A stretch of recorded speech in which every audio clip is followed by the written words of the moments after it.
Mine de rien, ça met la pêche. Le jeudi matin, ce jingle. Ah, il met la pêche. Jeudi matin, fin de matinée. C'est Jade. C'est Jade Almeida que vous avez entendu. Ça met la pêche. Bonjour Jade. Bonjour Cyril. Comment ça va un jeudi 24 mai 2018? Plutôt pas mal. On n'a pas entendu un début d'émission. On ne m'a pas entendu. J'ai Comment été tu vas? bannie du droit de dire bonjour ce matin parce que je suis arrivée légèrement en retard. Donc Cyril m'a vu, il m'a dit non. Je voulais dire quelque chose, mais je préfère m'abstenir parce que finalement, je ne sais pas. Jade, on parle de Black on Black crime. J'ai obligé Cyril à parler de l'anglais en radio. Pour qu'on n'en ait plus à parler. Exactement. Ok. Si on va faire ça simple, Simple. comme on fait d'habitude, d'accord? Tu vas contextualiser, tu vas... Pour une fois, j'ai rien compris à ton sujet. Je ne vais pas poser de questions parce que... Ok. C'est quoi ça? En fait, je pense que ton cerveau s'est juste dit anglais. Anglais. D'accord, oui. C'est ça. Oui. On va parler J'ai fait black. un blocage. T'as fait un blocage. On va parler Est-ce qu'on black. sortait de This is America? Ça fait un lien, bravo. Ça fait un lien parce que j'en ai parlé la semaine dernière dans le clip This is America, Childish Gambino. Une des critiques que j'avais apportées, c'était le fait que ce soit lui qui tire sur les Noirs dans son clip tapait dans l'imaginaire et le discours médiatique sur représentation, encore une fois, du black on black crime. Et d'ailleurs, tu as même levé les yeux au ciel, c'est-à-dire anglais. Mais il n'y a pas d'équivalent en français. J'ai jamais entendu cette expression en français. C'est vraiment récupéré tel quel, black on black crime. Donc je le maintiens, black on black crime. Pour dire quoi? En fait, le black on black crime, du coup on va contextualiser tout ça, refaire l'histoire. Quand on parle black on black crime, c'est un peu cette expression qui est extrêmement présente, notamment dans le discours médiatique, lorsqu'on essaye de parler Black Lives Matter. C'est notamment un discours qui est très récupéré pour ceux qui défendent le fameux Blue Lives Matter. Énorme crochet là-dessus. Donc les gens qui parlent de protéger la vie des policiers, etc., vont surtout parler, par exemple, de dire black on black crime. C'est cette idée qu'il y a beaucoup plus de Noirs qui commettent des crimes envers les Noirs qu'il n'y a de policiers qui commettent des crimes envers les Noirs, et qu'en gros, plutôt que de se focaliser sur une supposée, encore une fois, usage des guillemets, violence policière envers les populations noires, on devrait plutôt se préoccuper de la violence endémique au sein des communautés noires. C'est ça l'idée qui est vraiment récupérée et, comme je l'ai dit, surreprésentée avec cette idée de black on black crime, qui est extrêmement présente. Voilà, tu comprends un peu la contextualisation. Là, je vois donc pourquoi on n'en est plus à parler. Pour qu'on ait pu en parler, parce que black on black crime appartient au domaine du le racisme anti-blanc. Non, mais la chronique va aller dans ce sens. J'en parle donc parce que j'en avais parlé dans le clip de Childish Gambino. Plusieurs personnes ont sauté sur l'occasion pour s'ils étaient d'accord ou pas avec moi, mais en tout cas, ils en ont fait mention. Aussi parce que un des blogueurs que je respecte le plus dans la sphère politique, essayiste, activiste, Joao, en a fait un post sur Facebook assez rapide pour parler du sujet. Je me suis dit, tiens, c'est vrai, j'en avais jamais parlé à la radio, je vais en profiter également pour rester dans le thème. Exactement. Donc, comme je vous l'ai dit, on en parle souvent dans le contexte de Black Lives Matter, ceux qui défendent les vies de la police, le Blue Lives Matter, dans la couverture médiatique également.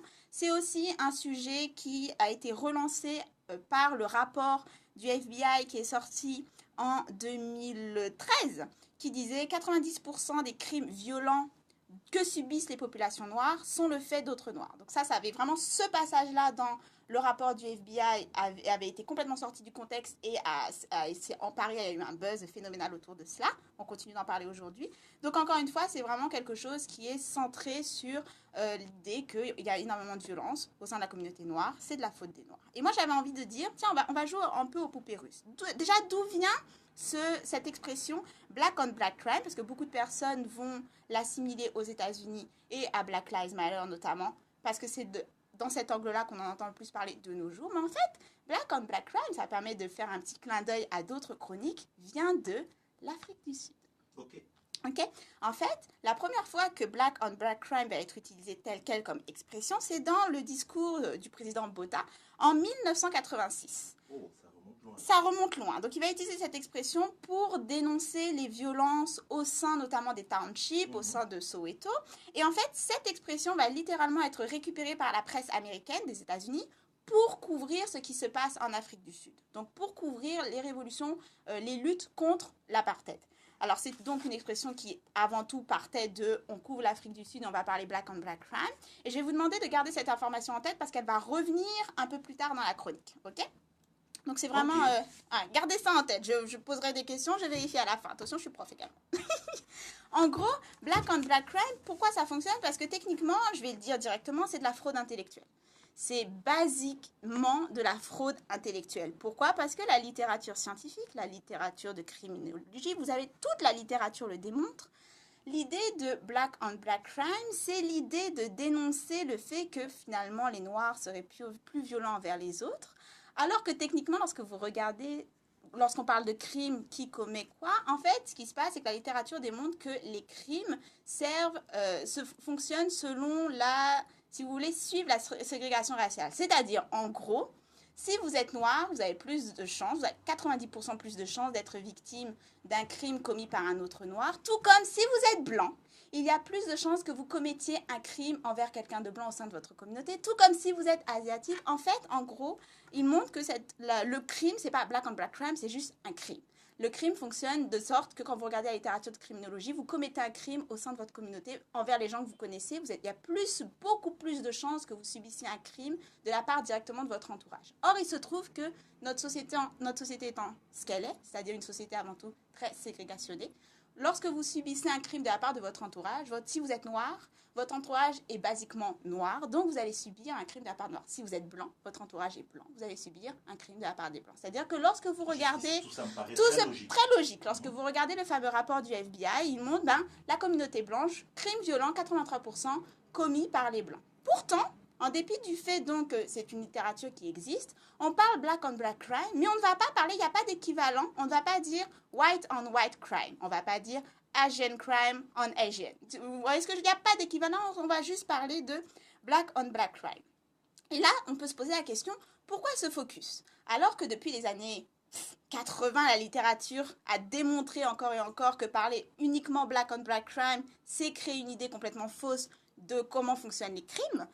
Pourquoi est-ce que ça marche autant? Pourquoi est-ce que depuis les années 80, depuis même bien avant Afrique du Sud, ça a autant fonctionné pour la presse américaine? Et pourquoi en 2018, avec toute la littérature qu'on connaît, toutes les données qui ont été faites, on a encore ce black on black crime focus qui revient constamment, notamment lorsqu'on essaye de parler Black Lives Matter, lorsqu'on essaye de parler violence policière, lorsqu'on essaye de parler disparité économique, etc. Là, c'est là qu'on va commencer à jouer aux poupées russes, c'est ce qui m'intéresse.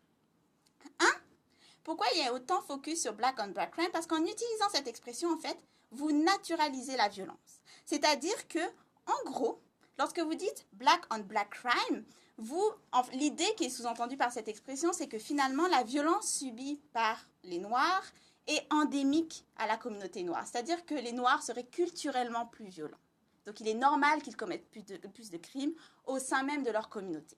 Donc, c'est vraiment l'idée basique, phare du black on black crime et de ce focus en black on black crime, c'est quelque part légitimer et surtout naturaliser la violence qu'on subit.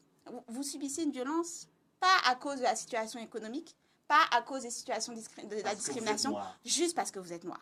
Et vous êtes prône à plus de violence. Ça, c'est l'idée numéro 1. Idée numéro 2, ça marche énormément, notamment dans les médias, parce que ça récupère un script auquel les gens sont déjà habitués. Et c'est souvent ce qui passe avec les médias et les discours dominants, c'est-à-dire qu'une fois que vous avez un script auquel les gens sont habitués, c'est très facile de taper constamment dedans parce que ça fait tilt. Ah ben oui, vous me parlez de A parce que je connais A. Quand je dis le script est habitué, c'est que dans les médias, dans la représentation médiatique, noir égale criminalité. Lorsque vous regardez les masses médias, lorsque vous regardez les séries, les télés, lorsqu'on voit la représentation de gangs, de drogue, de violences domestiques, etc., noir égale criminalité. Donc, lorsque vous avez des reportages qui parlent black on black crime, ça fait tilt directement sur un public qui est habitué à voir les Noirs être associés à la criminalité. Donc, quelque part, pas la peine d'aller chercher plus loin. Ah oui, forcément, culturellement, ils sont noirs. Donc oui, ils sont plus violents. Donc oui, les Noirs sont plus responsables de la violence au sein de leur communauté que ne sont les policiers. Basic. C'est l'idée qui est derrière ce focus de black on black crime. De même, pour sortir un peu des États-Unis, Autre clin d'œil aux chroniques. En fait, à partir de maintenant, je pourrais juste faire des chroniques en disant chronique numéro 15, 20 et 22. Chronique, hein, Exactement. Lorsqu'on avait parlé des gangs à Montréal, tu te souviens, j'avais parlé de Policing Black Lives de Robin Ménard, qui a fait un énorme travail sur les violences policières au Canada et également au Québec. Et elle avait montré comment il y avait eu une espèce d'obsession, et qui a toujours en fait une obsession autour des fameux gangs de rue, notamment à Montréal. Lorsqu'on décortiquait les budgets, par exemple, du SPVM pour voir où allait l'argent, il y avait un budget assez énorme pour lutter contre les gangs, alors que, et l'article il y avait le Devoir qui en avait fait un article également, alors que lorsqu'on regarde la réalité sociologique des gangs de rue à Montréal, on voit par exemple qu'en 2006, on estimait à 500 personnes qui appartenaient à un gang. 500 personnes qui appartiennent à un gang, c'est du micro problème. Il me faut un microscope pour voir le problème. Mais pourtant, le SPVM va avoir un énorme budget pour lutter contre ces gangs de rue, va développer des méthodes du style frisk. Donc, arrêter n'importe qui dans la rue. Ils vont créer plus de 10 000 fiches grâce à cette méthode-là, en partant du principe qu'on essaye de lutter contre les gangs de rue. Et l'article du Devoir a même interpellé le SPVM en disant, quand on regarde ce qui se passe vraiment, c'est quoi la violence de gang, quand on regarde l'argent que vous dépensez dedans et tout ce que vous mettez en place, il y a quand même un fossé énorme. Et la réponse du SPVM, c'est d'avoir dit, on est au courant, mais la population estime qu'il y a un énorme problème de gangs de rue. Ils pensent cela parce que le SPVM a contribué à cette représentation-là. Et donc, si on ne fait rien, si on montre à la population qu'on ne fait rien contre les gangs de rue, on va nous le reprocher. Donc, il y a vraiment cette idée dont on a créé ce problème pour pouvoir justifier le fait d'aller arrêter les jeunes et compagnie dans la rue et donc créer des données. Et finalement, puisqu'on a créé ce problème, on peut justifier notre usage de la force envers un problème qui finalement n'existe absolument pas. En tout cas, pas avec la distance que lui donne, l'énormité que lui donne le SPVM. Donc finalement, c'est vraiment cette idée de justification d'un script qui existe déjà. Et donc à Montréal, on se retrouve avec des jeunes, notamment les jeunes noirs, parce que c'est vraiment l'image qui a été créée de lorsqu'on parle de gang, on pense jeunes noirs Montréal-Nord. Donc ce qui fait, du coup, conséquence réelle, on a beaucoup plus de police présents à Montréal-Nord que dans n'importe quel autre quartier de Montréal. Les jeunes, ils sont 7 fois plus contrôlés, les jeunes noirs, ils sont 7 fois plus contrôlés que tout autre jeune de toute autre communauté. On a le rapport, par exemple, de Martin Courcy, qui est véritablement un rapport qui dénonce la discrimination au sein du SPVM. Donc, ce sont des stéréotypes qui existent et qui ont des impacts réels dans la manière dont sont traités ces jeunes noirs. Donc, des scripts auxquels la population est habituée qui permettent de faire fonctionner extrêmement vite lorsqu'on utilise des phrases comme « black on black crime ». Troisième motivation dans l'usage de ce « black on black crime », finalement, ça délégitimise les revendications. Une fois que vous avez naturalisé cette violence, une fois que vous avez expliqué que finalement, s'il y a cette violence au sein de la communauté noire, c'est juste parce qu'ils sont noirs, vous délégitimez toute revendication qu'il y a derrière dans l'usage de la violence, notamment dans l'usage de la violence pour les revendications contre l'État ou pour le démantèlement de systèmes oppressifs, comme ça a pu être le cas pendant l'Afrique du Sud, pendant l'apartheid en Afrique du Sud. Encore une fois, comme d'habitude, ça fonctionne parce que ça tape dans un script habituel, la politique de respectabilité. Parce que l'idée phare du Black on Black Crime, c'est de dire commencez par régler vos problèmes au sein de votre communauté avant d'oser venir vous plaindre des violences policières. Tant que vous n'êtes pas des citoyens irréprochables avec 0% de crimes au sein de votre communauté, on ne veut pas entendre parler de vous. Parce que c'est ça l'idée principale du Black on Black Crime. D'abord, réglez vos problèmes, puis après, vous aurez le droit de parole. Et encore une fois, c'est de la politique de respectabilité. Et encore une fois, c'est une politique de respectabilité qui délégitimise les revendications. Et encore une fois, c'est cette idée que vous devez prouver que vous êtes un bon citoyen avant d'avoir le droit d'être traité comme tel, avant d'avoir le droit d'être humanisé et d'avoir des revendications envers l'État. En dépit du fait que les crimes commis et vécus au sein de la communauté noire sont équivalents aux autres communautés. Il y a certes 10 à 13% de plus, mais on parlera situation socio-économique un peu plus tard dans la chronique. Donc, meilleur moyen de délégitimer, puisque vous n'êtes pas des citoyens irréprochables, vous n'avez pas le droit de critiquer. Et du coup, vu que c'est juste parce que vous êtes noir que vous êtes violent, on n'a pas besoin d'aller regarder côté situation économique. On n'a pas besoin d'aller regarder côté responsabilité de l'État. On n'a pas besoin d'aller regarder côté enrichissement d'une minorité aux dépens de la grande majorité. On n'a pas besoin d'aller regarder lutte autour des ressources très peu redistribuées comme les logements, comme l'accès à l'emploi, comme l'accès à l'eau pour certains milieux, etc., etc. Quatrième motivation, j'en ai 5 parce que je vois que tu t'interroges. Non, non, je regarde mon Tu regardes ton temps, voilà, donc j'ai l'habitude. Quatrième motivation dans l'usage et la surreprésentation du black on black crime dans les discours, c'est que finalement, ça justifie la violence de l'État. Il faut bien comprendre que ça justifie, tout comme ça a justifié pendant l'apartheid en Afrique du Sud. Une fois que vous avez naturalisé la violence au sein des communautés noires par les Noirs, l'idée principale, c'est, certes, en tant qu'État, avec nos forces policières, on fait preuve de violence envers vous, mais c'est pour rétablir l'ordre social. On est obligé, il faut bien comprendre l'idée que la violence dans le milieu législatif, c'est cette idée, et légale et étatique, c'est cette idée que seul l'État a le monopole de la violence légitime. Ça, c'est une phrase qu'on entend énormément. Donc, c'est la loi. À partir du moment que vous justifiez l'idée que seul l'État a le monopole de la violence légitime, donc même en cas de lutte contre système... Légal, mais bref, la légitimité de la violence est seulement l'État qui la possède. Donc, il y a vraiment cette idée que même en cas de révolte contre des systèmes oppressifs, les populations n'ont pas le droit d'avoir usage de la violence. C'est ce qu'on a vu, par exemple, on a reproché pendant l'apartheid, alors que l'apartheid, c'est quand même, en Afrique du Sud, un système extrêmement violent. On a reproché, c'est ce qu'on a reproché également à Winnie Mandela, l'usage de la violence. Encore une fois, hop, petit clin d'œil à une chronique sur Winnie Mandela, Afrique du Sud. Donc, il y a vraiment cette idée que vous justifiez l'usage de la violence de l'État parce qu'il y a cette idée, finalement, que les Noirs sont incapables de s'auto-gérer. Une fois que vous avez naturalisé la violence des Noirs, il y a cette idée que finalement, les révoltes, ces jeunes Noirs, Black Lives Matter, qui se révoltent contre la violence policière, en fait, ce sont des jeunes Noirs qui refusent l'autorité et qui refusent l'autorité légitime. C'est vraiment l'idée phare qu'il y a dans cette idée, que vous réutilisez ceux qui défendent Blue Lives Matter. Il y a cette idée que ce sont des jeunes, des caïds, la racaille, qui refusent de plier devant l'autorité de l'État et devant l'autorité de l'État symbolisée par la police. Alors oui, il y a cette idée que certes de temps en temps c'est un peu excessif, mais il faut maintenir l'ordre social et en fait les véritables menaces à l'ordre social, ce sont vous, c'est les Noirs. Et c'est cette idée qu'il y a Black on Black. Finalement, même quand on regarde entre vous, vous êtes incapables de vous respecter, comment on pourrait s'attendre à ce que vous respectiez l'État et l'ordre? C'est ce qu'il y a derrière Black on Black crime. La justification de la violence d'État. Et enfin, cinquième motivation, ce n'est pas étonnant que ce focus réapparaisse aujourd'hui alors qu'il y a de plus en plus de critiques de la part, par exemple, de mouvements comme Black Lives Matter, donc des critiques envers les systèmes de domination, envers les systèmes oppressifs, envers l'État, envers le gouvernement.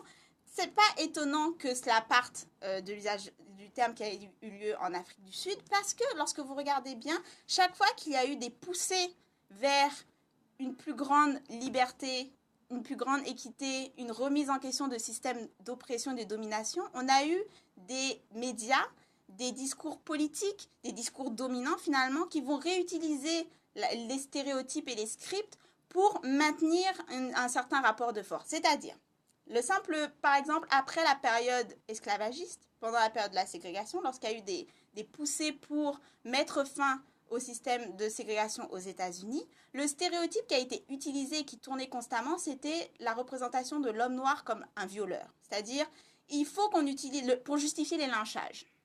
Donc, pour justifier les lynchages que subissaient les hommes noirs aux États-Unis et également les femmes noires, on a malheureusement très peu de données sur les lynchages qu'ont subi des femmes noires, mais il y a eu des femmes noires qui ont subi des lynchages. On utilisait ce stigmate, cette représentation de l'homme noir comme violeur de femmes blanches. Il faut protéger la femme blanche, il faut protéger l'ordre social contre les hommes noirs. Donc, on peut faire usage de violences excessives. Et Patricia Hill Collins, dans son travail, va montrer que finalement, l'usage d'un stéréotype qui naturalise la violence, la bête que représente l'homme noir, la communauté noire, est extrêmement habituel dans les moments où les mouvements sociaux se font le plus entendre. Parce que lorsqu'il commence à avoir des mouvements sociaux, il faut délégitimer. Quelle meilleure manière de délégitimer qu'en montrant qu'en fait, c'est nous qui posons problème et voilà pourquoi il y a de la violence. Voilà pourquoi on peut justifier qu'on vous traite de la sorte, c'est qu'en fait, vous avez été libérés trop tôt après l'esclavage. Vous n'avez pas assez d'autorité, donc il faut qu'on vous maintienne à l'ordre. Après la ségrégation, vous avez été libérés trop tôt, vous n'êtes pas prêts à être au milieu d'hommes blancs, d'être traités supposément comme la population blanche, donc il faut qu'on vous maintienne en check. Aujourd'hui, vous n'êtes pas prêts à pouvoir être traités comme des citoyens lambda. La preuve, le taux de crime au sein de votre communauté parle d'elle-même. Donc, il faut qu'on vous maintienne sous cette surveillance policière continue parce que vous n'êtes pas prêts. Vous ne pouvez pas vous autogérer. L'État, qui représente finalement le pouvoir dominant, le pouvoir blanc, va vous gérer. Et voilà pourquoi Black on Black Crime, c'est de la fraude intellectuelle. Tout le monde le sait. Tout le monde, non. On le sait, mais ça fonctionne. Il y a un focus qui est fait, il y a les représentations médiatiques qui les donnent, il y a un discours dominant, un discours politique qui continue de taper dans un black on black crime, qui n'est pas justifiable. Pour conclure, comme je l'ai dit, comme je l'utilise très souvent, Patricia Hill Collins, c'est ma muse, c'est mon maître à penser. Patricia Hill Collins montre vraiment, quand elle décortique en fait l'usage de ce stéréotype de l'homme noir en tant que violeur, elle montre de la femme blanche, précisément, elle montre comment il y a un véritable besoin d'analyser, de déconstruire les discours dominants, et notamment les stéréotypes. Parce qu'elle argumente, et je suis tout à fait d'accord avec elle, elle dit, lorsqu'un discours se fait tellement présent, se fait tellement dominant qu'il en devient mainstream, il faut se demander pourquoi il est aussi partagé. Parce que si ce discours est aussi entendu, c'est qu'il fonctionne pour renforcer et maintenir un statu quo. Pour renforcer et maintenir des rapports de pouvoir, il fonctionne pour les dominants. Sinon, il n'aurait pas autant de place. Elle utilise la même analyse pour démontrer les stéréotypes qui touchent aux femmes noires. Pourquoi est-ce qu'on voit les femmes noires comme des Jézabel? Ça permet de justifier les viols. Pourquoi on montre les femmes noires comme des matriarches monstrueuses? Ça permet de justifier leur traitement différencié par l'état social, par exemple les acquis sociaux, etc. Donc elle montre comment chaque stéréotype justifie bien un moyen. Et elle va commencer également à avoir une petite analyse, pas très étendue, je suis allée un peu plus loin, mais quand même elle en a parlé du black on black crime. Elle montre pourquoi ça a été le cas pendant l'Afrique du Sud, pourquoi on l'a utilisé, parce que ça permettait de délégitimer leurs revendications et de justifier la violence excessive de l'État. Pourquoi ça fonctionne autant aux États-Unis? Parce qu'on se trouve quasiment dans la même configuration. On a un État qui est beaucoup plus violent envers une communauté noire, il faut justifier cette violence, donc on va naturaliser cette violence. Quel meilleur moyen que de montrer que de toute façon les Noirs sont violents même entre eux, black on black crime. Et au Canada? Et au Canada, l'usage de la même idée que les Noirs seraient plus violents, et c'est ce qu'on peut voir dans la manière dont la SPVM traite des communautés racisées, des communautés noires et leur surreprésentation dans Montréal-Nord. Même lorsque dans la réalité sociale, les faits, on a tout un tas d'études qui montrent qu'il n'y a aucune justification, même dans le taux de crime, à leur surreprésentation dans Montréal-Nord et la manière dont ils traitent les jeunes noirs, la manière dont ils traitent les communautés racisées. Et malgré cela, ils sont présents. Malgré ça, on parle même de donner des rifles, comment on le dit en français, des armes automatiques au SPVM, pile au moment où on commence de plus en plus à les critiquer sur la manière, les biais raciaux qu'ils ont envers les communautés. Alors, pile au moment où on commence à se dire peut-être qu'on devrait même les empêcher d'avoir une arme, peut-être qu'on devrait même se poser la question de est-ce qu'on a vraiment besoin du SPVM? Alors tout d'un coup, en fait, on n'a jamais eu autant de problèmes, il nous faut des mitraillettes. Ok. D'accord, mais c'est extrêmement banal comme manière de réagir. Tout ça pour dire, lorsque vous commencez à entendre un discours qui domine dans les médias mainstream, jouez aux poupées russes. C'est la première réflexion que vous devez vous dire. À quoi ça sert ce type de discours? Où est-ce que ça remonte? Et quelles sont les idées phares, clés dans cette représentation que l'on donne encore et encore et encore? Et quels sont les scripts, finalement? Est-ce que c'est un discours que l'on entend de plus en plus? Tu as parlé, tu as fait partie de Patricia Hill Collins. Il y a plein d'autres personnes qui ont démonté le black on black crime. Oh Seigneur, c'est parce que tu n'es pas assez dans le milieu activiste, anti-police, anti-masse incarcération, parce que c'est la première chose que tu entends, Cyril. C'est oui, mais qu'est-ce que vous faites du black on black crime? Oh mon Dieu. C'est pour ça que j'aime quand tu viens parler là. N'est-ce pas? N'est-ce pas? N'est-ce pas? Merci beaucoup, Jade. Avant que tu parles, je voulais. Regarde, il y a une information qui n'a rien à voir avec ça n'a rien à voir avec Black on Black. Ok, on change complètement de sujet. Non, pas complètement, mais c'est un article sur lequel que je lisais, je pense, il y a 2 jours, c'est le terrorisme et l'extrémisme violent au Canada. Oui. Ça date il y a 2 jours.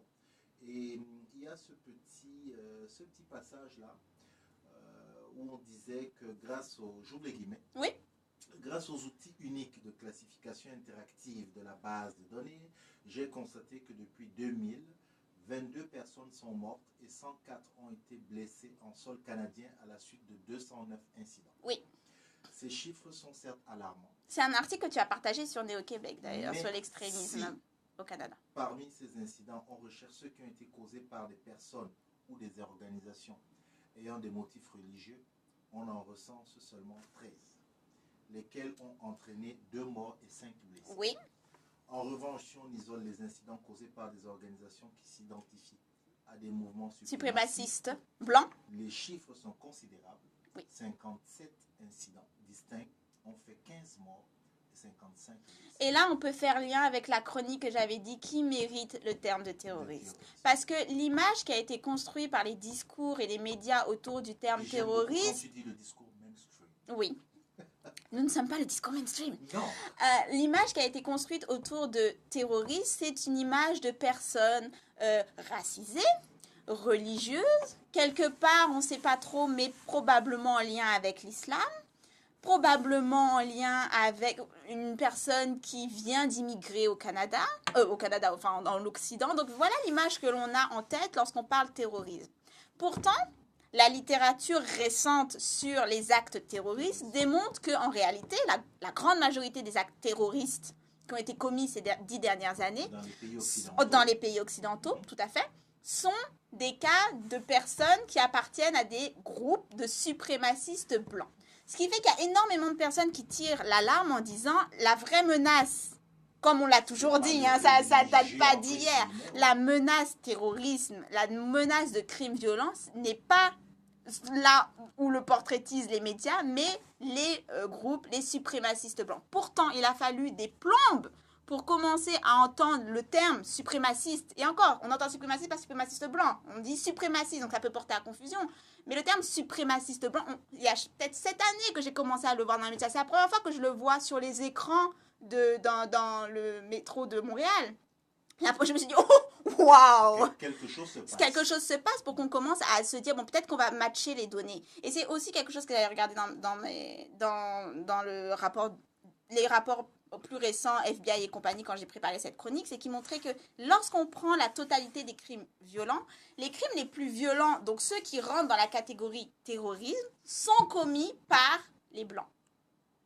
Et pourtant, on ne parle pas right crime. On ne parle pas, comme je l'ai dit, c'est très récent qu'on commence à parler suprémacistes blancs, alors que ça fait des décennies que le milieu activiste, que le milieu noir tire la sonnette d'alarme en disant c'est eux la menace, ce sont des menaces. Et c'est une menace qui est entrée au Canada et qui est au Québec depuis des plombes.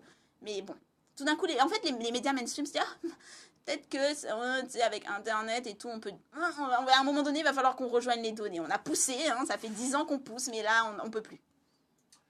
Merci beaucoup, Jade. Je t'en prie, On se dit à la semaine prochaine. À la semaine prochaine. Merci, bye.